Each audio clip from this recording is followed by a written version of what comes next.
once you put on a lip, you're just like, I am unstoppable. I am the best at this. No one can touch my makeup skills. And then you go outside and you see every other queen and go, I will never be pretty.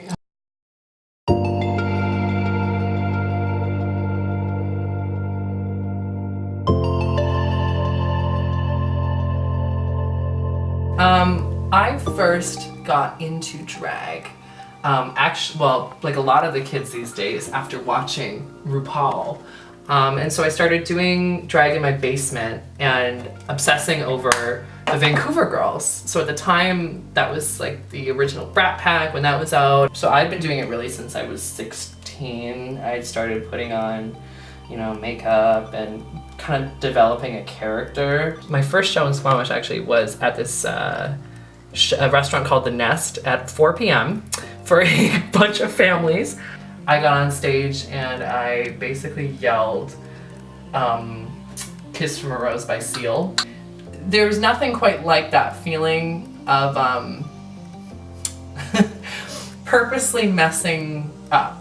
You know, doing the exact opposite of everything I'd been trained to do felt so freeing and so nice. And I think I gave myself permission basically to mess up and to never be afraid to fail. Amy's an interesting thing because I think a lot of people, when they see Amy Grindhouse perform, especially like the way that I do my shows, is I always make sure that I'm the butt of the joke. It doesn't really matter if people don't always get what I'm trying to do. I think the fact that there's such a respect and camaraderie from so many of these queens is something that I'm just so grateful for, because, you know, I know it's not like that in every city, and I know it's not like that with every community, so I'm really lucky that, you know, the girls here let me do me.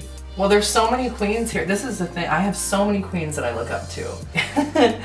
I still can't talk to Jane Smoker without getting nervous. I am such a fan. I am such a fan of her. The thing is with Jane, like, I love how she blends this like beautiful polished girl with this like really fun, like kind of a seedy underbelly to everything. There's always a wink with Jane. It's never just one thing, and I really love that.